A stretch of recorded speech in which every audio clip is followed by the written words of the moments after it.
வணக்கம். உங்கள் மாயன் செந்தில்குமார். இன்றைய பதிவு மிக முக்கியமானது. தெய்வீக சிந்தனையோடு பூஜை அறையில் பள்ளி இருக்கிறதுலாம் நல்லதா இல்லை கெட்டதா, இல்லை அதை விரட்டி விட்டுடலாமா, இல்லை வீட்டில் பள்ளி இருந்தாக்கா நிறைய பேர் என்ன பண்ணுறாங்கனாக்கா நிறைய ஆள் வச்சு அடித்து கொண்டுடுறாங்க. இதுமாரி வீடு சுத்தமாக இருக்கணும்னு நினச்சிக்கிறாங்க. இதுமாரி பண்ணலாமா? இதெல்லாம் இன்றைக்கி நிறைய கேள்விகள் இருக்குது. ஸோ இன்றைக்கி பார்த்தீங்கன்னாக்கா வீட்டில் பள்ளி இருக்கிறது அப்படின்னு பார்த்தீங்கன்னாக்கா ரொம்ப ரொம்ப முக்கியம். இறைவன் பள்ளி கொண்ட இடம் நம்மளுடைய பூஜை அறையாக இருக்கும் பொழுது வீட்டில் பள்ளி இருக்கிறது தப்பே கிடையாது. நம்ம வரத்துக்கு முன்னாடியே பள்ளி பார்த்திங்கன்னா நம்ம வீட்டில் வாசம் செய்யும். நம்ம தான் செகண்டரி. ஏன் அப்படின்னா பள்ளிக்கு தெரியும் நம்மளுடைய முன்னோர்களுடைய அசைவுகளும் அதற்கு சில வார்த்தைகளும்.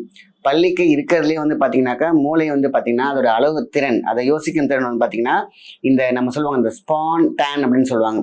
எதுக்கு இந்த அர்த்தம் அப்படின்னு கேட்டிங்கனாக்கா, இந்த ஃப்ரீக்குவன்சியை எத்தனை ஆயிரம் தூரத்தில் இருந்தாலும் அதை ரீட் பண்ணக்கூடிய சக்தி பள்ளிக்கு உண்டு.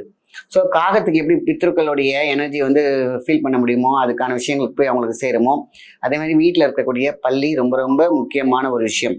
ஸோ நம்ம பள்ளியோட அசரீதி அப்படிங்கிற மாதிரி எடுத்துக்கலாம். நம்ம டோட்டலாக நம்ம ஏதாவது ஒரு விஷயம் சொல்லும் போது பார்த்தீங்கன்னா கிக்னு கிளாக் பண்ணும். ஸோ அது ஏதோ நம்ம சொல்லுவாங்க. சில பேர் பார்த்தீங்கன்னா அது ஏதோ கத்துது, அதோட சேர்த்து முடிச்சு போட்டுக்கிறீங்களேம்பாங்க. அது எப்போதுமே கத்துறது கிடையாது. நம்ம நினைக்கும் பொழுது யார் நினைக்கிறாங்களோ அவங்களுக்கு தான் அது புரியும். பக்கத்தில் இருக்கவங்களுக்கு அது புரியாது. ஏன்னா இது ஏதோ சொல்கிறாரு, அது பாருங்கள், அது ஏதோ கத்துது, இவரை பாருங்களேன் இந்த பள்ளி கத்துதுன்னு சொல்லுவார் பாருங்களேன் அப்படின்னு சொல்லுவாங்க.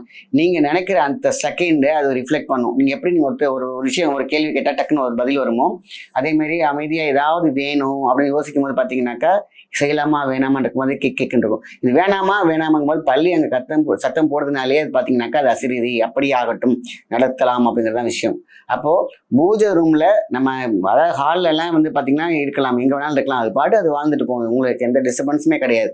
ஆனால் நம்மளுடைய முன்னோர்கள், அதை சார்ந்த தேவதைகள், அதிதேவதைகள், இஷ்ட தேவதைகள் ஒன்னோட ஒன்று கனெக்டாக இருக்கிறது தான் பள்ளியும் ஒரு ரொம்ப ரொம்ப முக்கியமான ஒரு விஷயம்.